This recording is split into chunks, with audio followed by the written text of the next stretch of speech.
ও মাই god, এটা এত মজাদার হয়েছে।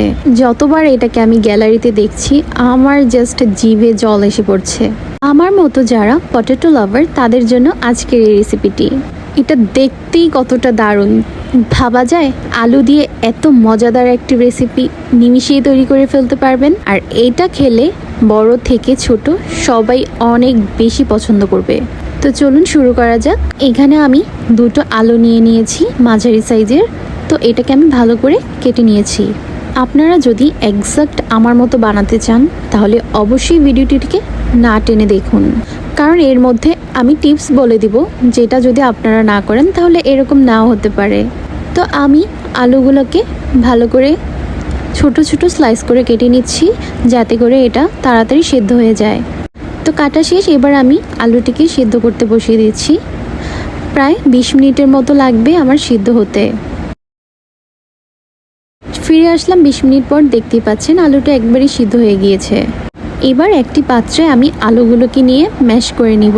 আপনারা চাইলে এখানে আলু ম্যাশের দিয়েও ম্যাশ করতে পারেন। আমি যদিও এখানে হাত দিয়ে আলুটিকে ম্যাশ করে নিচ্ছি।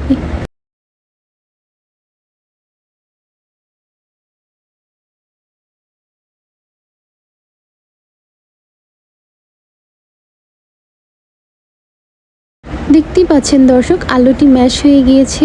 এর মধ্যে আমি স্বাদ অনুযায়ী লবণ দিয়ে দিব, কারণ লবণ দিয়ে দিলে এর টেস্টটা একটু বেড়ে যাবে। যদিও আমি সয়া সস ইউজ করব, তাও আমি এখানে একটু লবণ দিয়ে দিচ্ছি। আর দিয়ে দিচ্ছি মেন ইনগ্রিডিয়েন্টস, যেটা হচ্ছে কর্নফ্লাওয়ার। এখানে আমি প্রায় 3 চা চামচের মতো ভরে ভরে কর্নফ্লাওয়ার দিয়ে দিচ্ছি।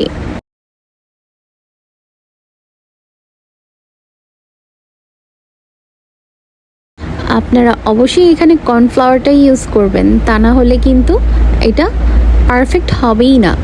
তো দেখতেই পাচ্ছেন, এবার এটাকে আমি ভালো করে মিক্স করে একটা ডো বানিয়ে নিচ্ছি।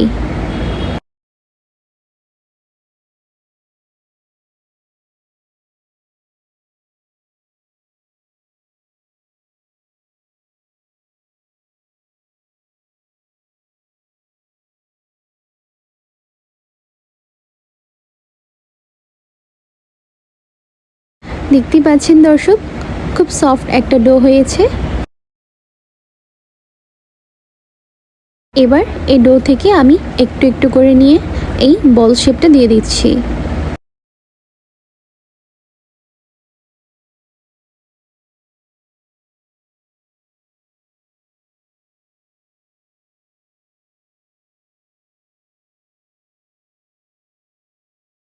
একে একে আমি সবগুলা পটেটো বলস বানিয়ে নিলাম। এবার একটি হাঁড়িতে তেল গরম করে এর মধ্যে আমি বলসগুলো দিয়ে দিচ্ছি। টিপস নাম্বার 1, আপনারা কিন্তু এখানে এটাকে সিদ্ধ করে নিতে পারেন। সেই ক্ষেত্রে এখানে কর্নফ্লাওয়ারের জায়গায় কর্নস্টার্চ দিতে হবে। তো যেহেতু আমি আজকে এটাকে ভেজে নিচ্ছি, তো আমি এভাবে এটাকে বানিয়ে দেখাচ্ছি। দেখতেই পাচ্ছেন গোল্ডেন কালার করে আমি ভেজে নিয়েছি। এই পর্যায়ে কিন্তু আপনারা এটাকে এভাবেও খেতে পারেন। এটা এভাবে খেতেও অনেক বেশি সুস্বাদু হয়েছে। এখানে আমি চিলি ফ্লেক্স নিয়েছি আর নিয়ে নিয়েছি চিলি পাউডার, রসুন আর ধনেপাতা কুচি। এই পর্যায়ে কিন্তু অবশ্যই আপনারা লবণটা ইউজ করবেন না। এখানে এখন দিয়ে দিচ্ছি আমি প্রায় 1.5 টেবিল চামচ সয়া সস। এবার এগুলোকে আমি একটু ভালো করে মিক্স করে নিচ্ছি। এর মধ্যে আমি যে উপাদানটি দিচ্ছি সেটা অবশ্যই দেখবেন। এর মধ্যে আমি সব থেকে মেইন যেই জিনিসটা ওইটা আমি এখন দিয়ে দিচ্ছি। এটা হচ্ছে গরম তেল, ফুটন্ত গরম তেল। এখানে আমি প্রায় 2 টেবিল চামচের মতো দিয়ে দিয়েছি। আপনারা যদি তেলটা কম খেতে চান এখানে সেই পর্যায়ে 1 চা চামচ বা 2 চা চামচের মতো তেল দিতে পারেন। আর বিশ্বাস করেন এইটা খেতে এত মজা, আমি এখন ভয়েস দিতে গিয়েও আমার আবার খেতে ইচ্ছে করছে। ঠিক দোকানের যেমন চিজ বলগুলো আপনারা খান, আমরা যেসব চিজ বলগুলো খেয়ে থাকি দোকানের চিপস, সেম টু সেম ওই রকমটাই হয়েছে। আমি ভাবতেও পারিনি এটা এতটাই মজাদার হবে। তো ভালো করে মশলাটার সাথে আমি এখন মিক্স করে নিচ্ছি।